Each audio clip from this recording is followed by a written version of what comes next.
So that your voice is audible to everybody and I request keep your head here.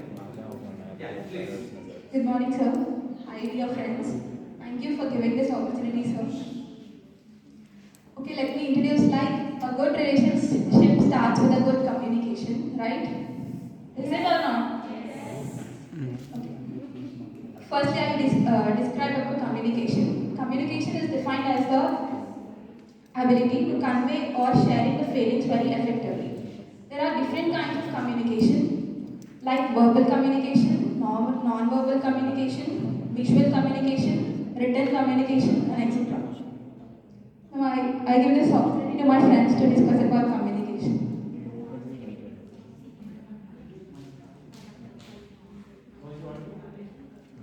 As we discussed for the communication, like tone is a very important for the communication.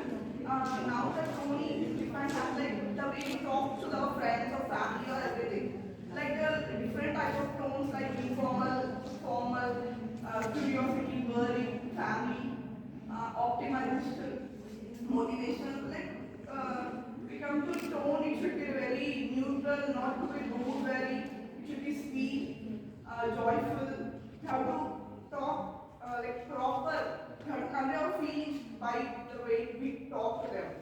That's it. I'll give